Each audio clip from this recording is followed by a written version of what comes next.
I turned a corrupt homeowners association president's attempt to steal my dead grandfather's house into a federal investigation that cost him his career, his savings, and his own home. Most people think an HOA is just about keeping the grass cut and making sure you do not park your car on the street. But in my neighborhood, the association was a weapon used by a man named Dave to prey on the weak. I moved into my grandfather's house 3 years ago after he passed away. It was a beautiful, modest ranch-style home on a large corner lot with mature oak trees and a garden my grandfather had spent 40 years perfecting. To me, it was a sanctuary full of memories, but to Dave, it was a line item on a spreadsheet that he wanted for himself. Dave was the kind of man who walked around the neighborhood every morning with a literal yardstick and a digital camera. He was 60 years old, retired from a mid-level management job he never stopped talking about, and he treated the neighborhood like his own private kingdom. Within my first week of moving in, Dave was at my door. He did not come to offer condolences or a welcome basket. He stood on my porch, looked at his watch, and told me that my moving truck had been parked in the driveway for 6 hours, which was 4 hours past the limit for commercial vehicles. When I tried to explain that I was still unloading my life, he simply tapped his clipboard and said that rules are what keep us from living in a jungle. Over the next few months, I realized that Dave was not just a stickler for rules. He was a bully who used the HOA bylaws as a tool for extortion. He had a specific group of cronies on the board who did whatever he said. They would target elderly residents who could not keep up with their yard work, or young families who did not have the money for expensive renovations. Dave would issue fine after fine for the smallest infractions. A weed in the flower bed was $50. A slightly faded mailbox was $100. If you did not pay within 10 days, the fines doubled. If you still did not pay, Dave would slap a lien on your house. Dave's entitlement was breathtaking. He lived in the largest house in the cul-de-sac, and strangely enough, his lawn was never perfectly manicured, and his roof was missing several shingles. Yet he was the one signing the violation notices for everyone else. One afternoon, I saw him yelling at a woman named Sarah who lived 2 doors down. Sarah was a single mother working 2 jobs, and her young son had left a small plastic tricycle on the sidewalk for 20 minutes while they went inside to get a drink. Dave was standing over the tricycle, red-faced, screaming at this woman that her lack of discipline was devaluing his property. When she started to cry, Dave did not soften. He told her that if she could not afford to follow the rules, she should move to a trailer park. That was the moment I realized Dave was not just a jerk, he was a predator. I'm a forensic accountant by trade. My entire job consists of looking at numbers, finding patterns, and identifying where money has gone missing. When Dave started sending me notices about my grandfather's trees being a nuisance because they dropped leaves on the sidewalk, I did not just rake the leaves, I started asking questions. I asked to see the HOA financial records, which by law any member of the association is allowed to audit. Dave's response was a cold, smug smile. He told me that the records were private and that a kid like me wouldn't understand them anyway. He started calling me the renter, even though I owned the house outright. He would tell neighbors that I was bringing down the neighborhood's prestige. The harassment escalated when I received a formal notice stating that my grandfather's house had an illegal guest suite in the back. It was not a guest suite, it was a detached garage that had been there since 1970. Dave claimed it violated a new zoning bylaw passed by the board and demanded I tear it down at my own expense or face a $500 daily fine. When I refused, the legal war began. Dave thought he was dealing with an emotional grandson who would crumble under pressure. He had no idea that I spent my days taking down white-collar criminals much smarter than him. He wanted my house because it was the most valuable lot in the neighborhood, and he had already told a local developer friend of his that he could get me out within a year. Dave felt entitled to my inheritance, my peace of mind, and my future. He was about to find out that when you try to take someone's home, you better make sure you don't leave a paper trail. The legal notices started arriving like clockwork every Tuesday morning. Dave had realized that I was not going to be intimidated by a simple conversation on my porch, so he decided to bury me in paperwork and financial stress. The first major incident happened just a month after our initial confrontation. I had spent the entire weekend meticulously cleaning the exterior of the house, power washing the siding and trimming the hedges to ensure they were exactly the height specified in the 100-page handbook. On Monday morning, I woke up to find a bright orange sticker plastered to my front door. It stated that I was in violation of the neighborhood aesthetic code because my curtains, which were the same ones my grandfather had used for years, were off-white instead of the mandatory pure white.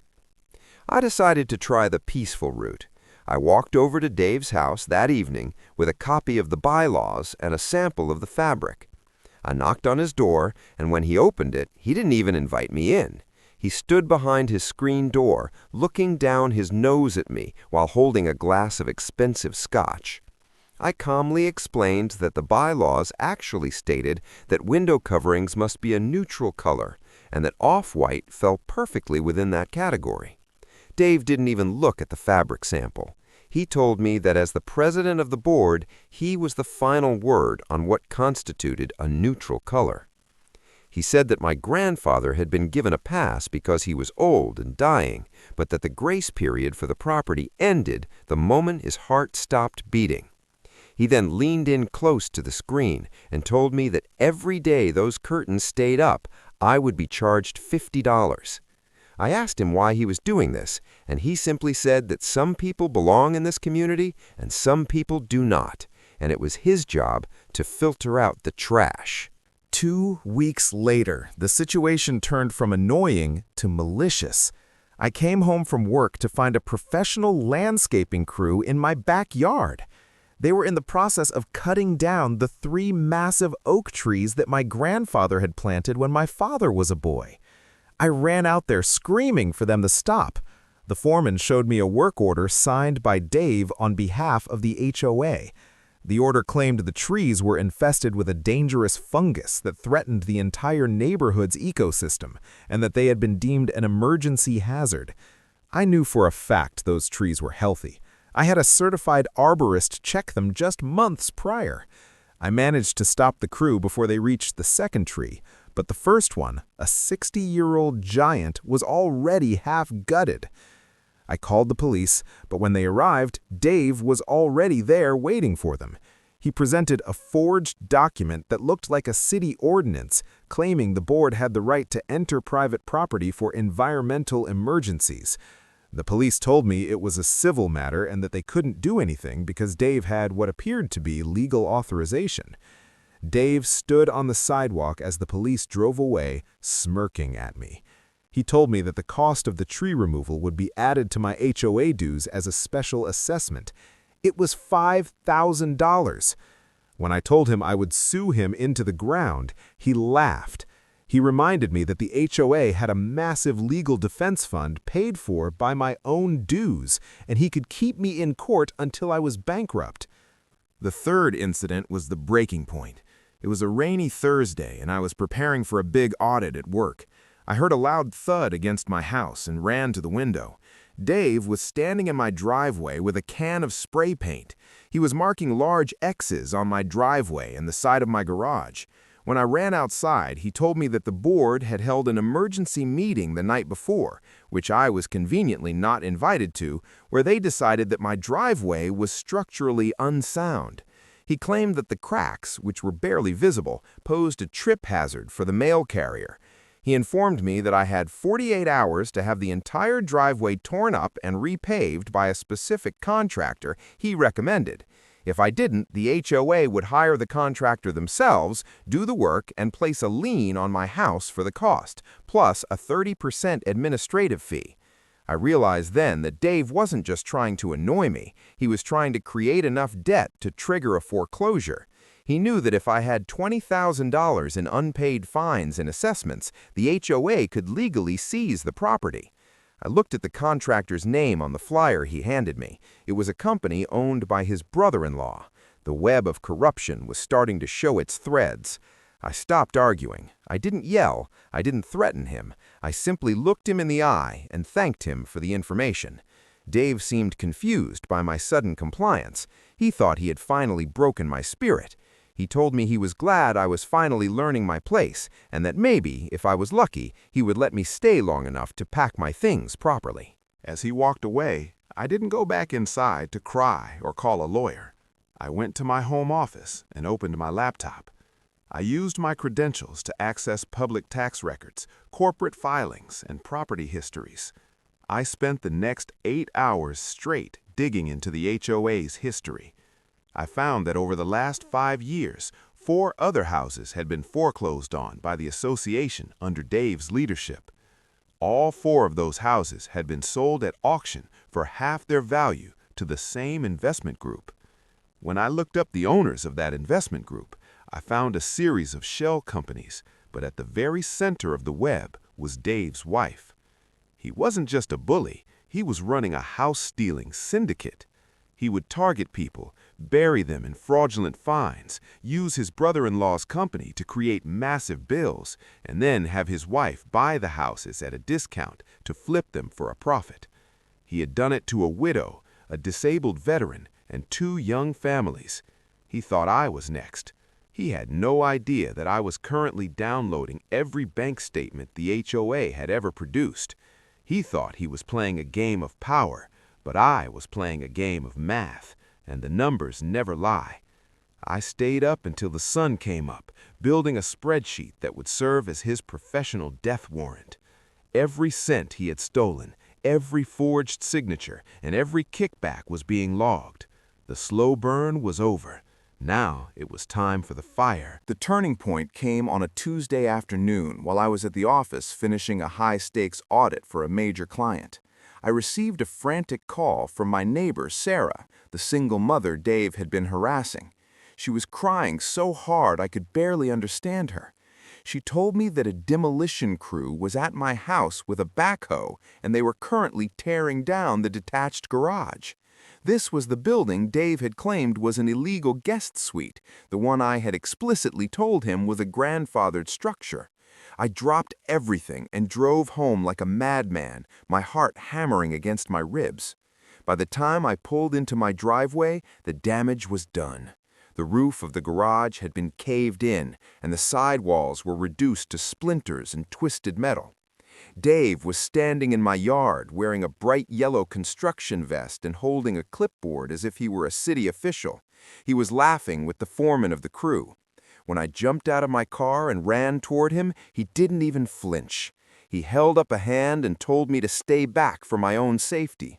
He claimed that because I had failed to comply with the demolition order within the 48-hour window he had arbitrarily set, the board had exercised its right to self-help under a modified bylaw. He told me that since the structure was a fire hazard, they didn't need a court order to remove it. But it wasn't just the building. Inside that garage were all of my grandfather's remaining personal belongings that I hadn't yet moved into the main house. There were hand-carved furniture pieces he had made for my grandmother, boxes of family photographs from the 1940s, and his vintage tool collection that he had used to teach me how to build things when I was a boy. The backhoe had crushed those boxes into the dirt. I saw a framed photo of my father as a child, the glass shattered and the image torn, poking out from under a pile of broken drywall. When I pointed to the wreckage of my family's history, Dave just shrugged. He told me that if the items were important, I should have kept them in a legal structure. Then he handed me a bill for $12,000 for the emergency demolition services provided by his brother-in-law's company. He looked me right in the eyes and told me that he had already filed the lien with the county that morning. He said that with the previous fines and the tree removal fees, I now owed the association over $20,000.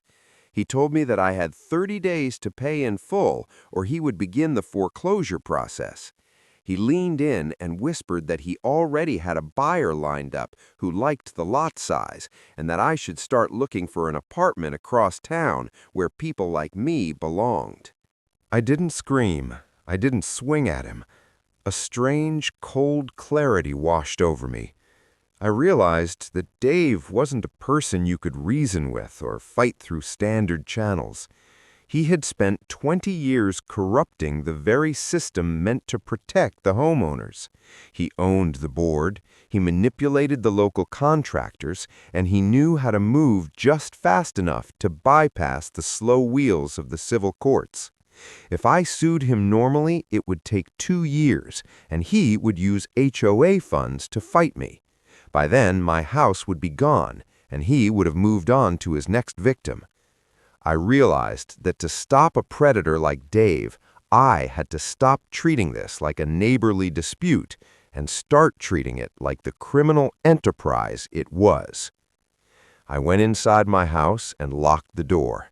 I walked past the boxes of my life and sat down at my desk. My hands were perfectly steady. I am a forensic accountant. I find people who think they're clever enough to hide money in the shadows. Dave was a big fish in a very small pond, and he had become arrogant. Arrogance leads to mistakes, and Dave had left a trail of breadcrumbs a mile wide because he never expected anyone to actually look at the ledger. I spent the next 72 hours straight working. I didn't sleep. I survived on coffee and pure, focused rage.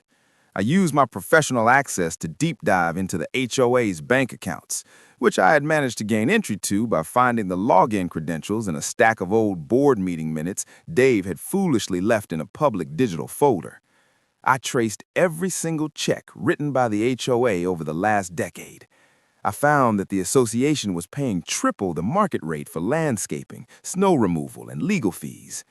All of that money was being funneled into companies that had been registered only months before the contracts were signed. The smoking gun was a series of wire transfers. Dave was taking the fine money paid by residents and moving it into a reserve fund that didn't exist.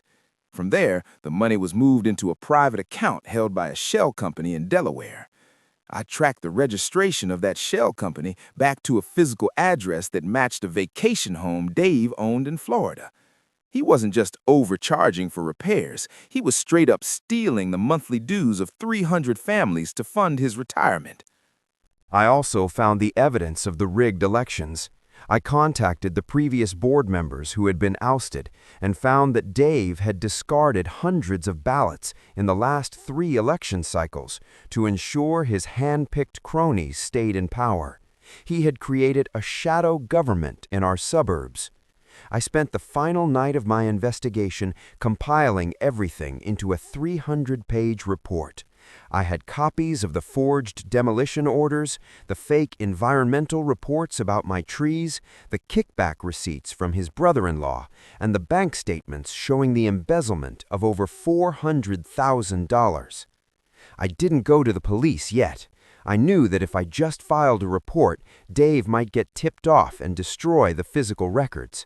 I needed a public execution of his reputation and his power. The annual HOA general meeting was scheduled for the following Thursday. It was the one time a year that the entire neighborhood gathered in the community center. Dave thought this meeting would be his victory lap, where he would announce the foreclosure on my property and cement his control. He had no idea that I was about to turn that meeting into a courtroom where he was the only one on trial. I sent a blind copy of my report to the state attorney's office and the IRS Criminal Investigation Division with a cover letter stating that a public confession was imminent. The trap was set. Dave wanted to take my home, so I was going to take his freedom. I spent the next 6 days operating with the clinical precision of a surgeon.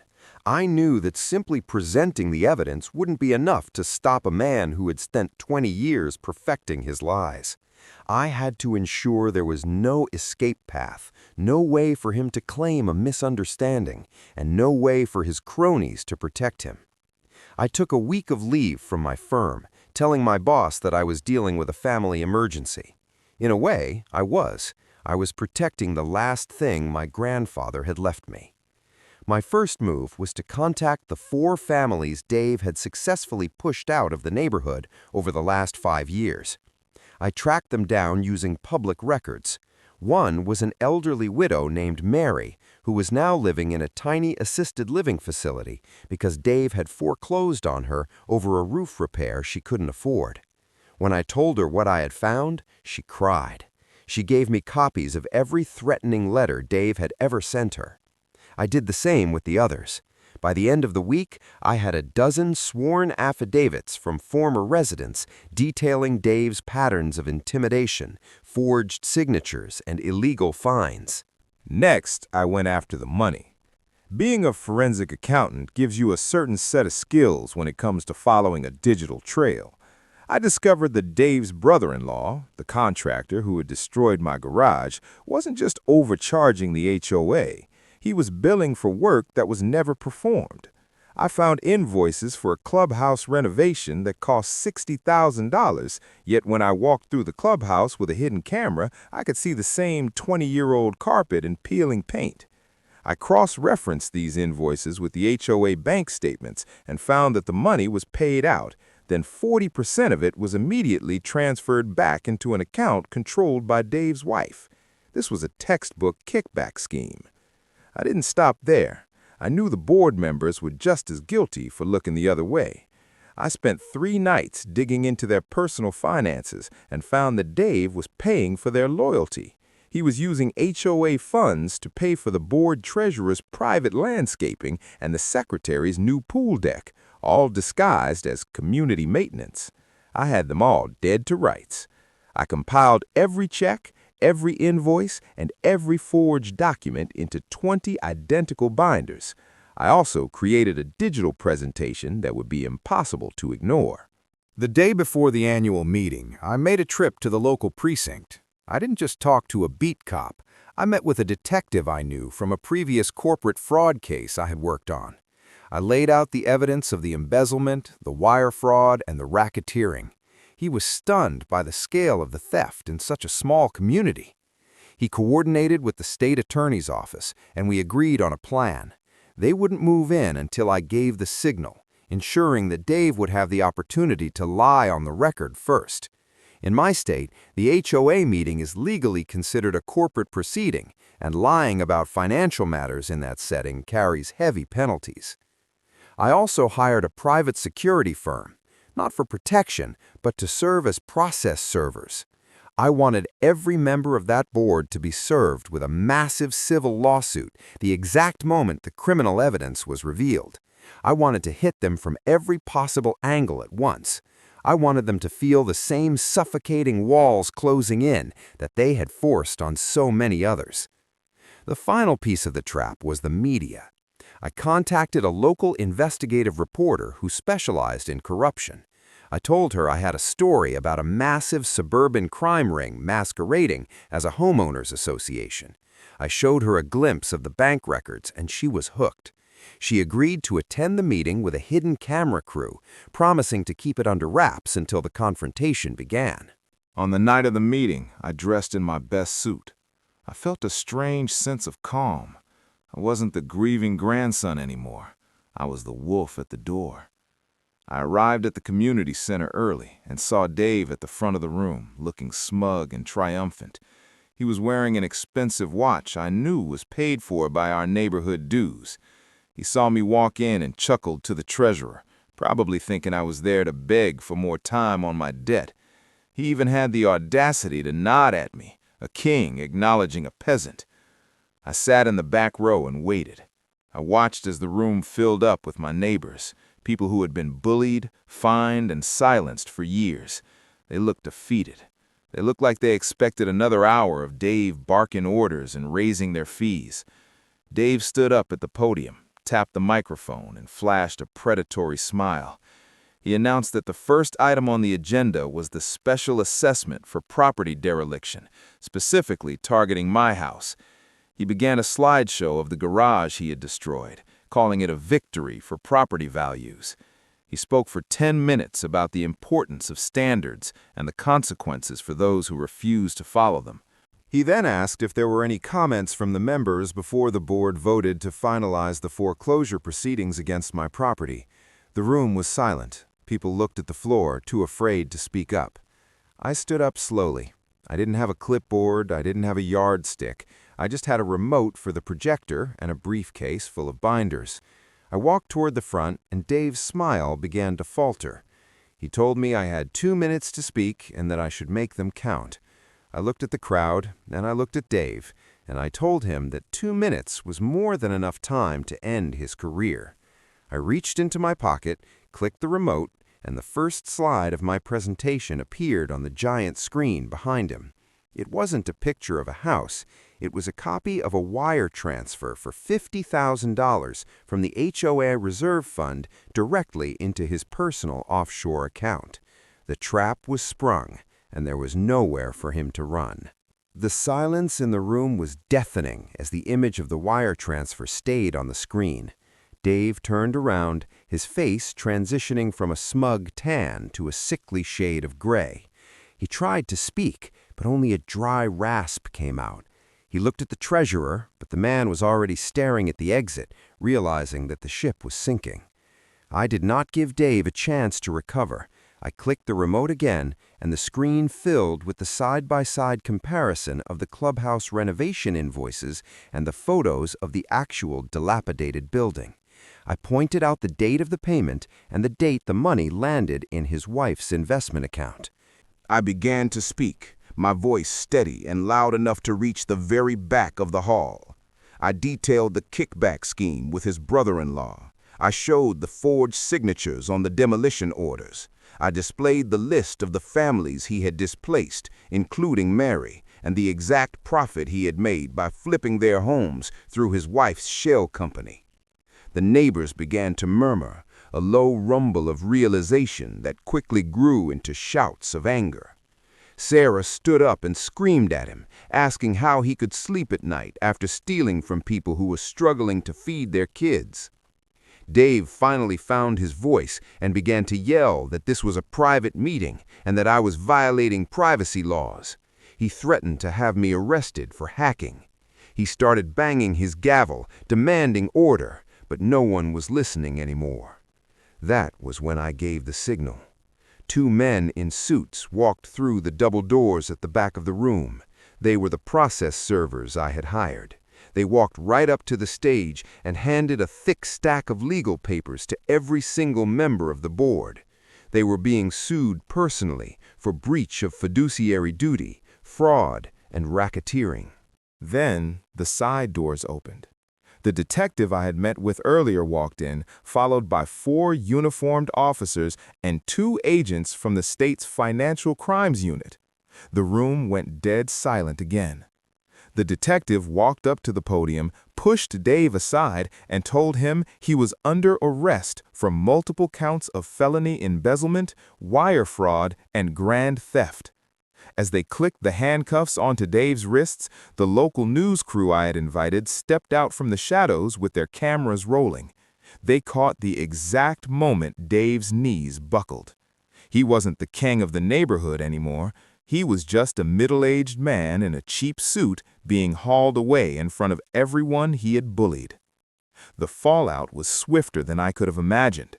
Because I had provided such a complete paper trail, the state attorney was able to freeze Dave's bank accounts within 48 hours.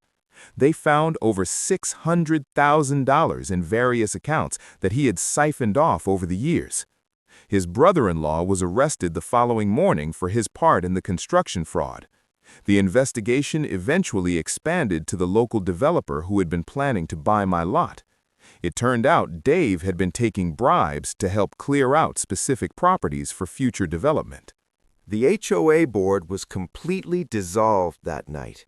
An emergency committee was formed, and because of my background in forensic accounting, I was asked to oversee the audit to figure out how much was stolen and who was owed what. It took 6 months of work, but we managed to claw back enough money from Dave's seized assets to pay off all the fraudulent liens he had placed on residents.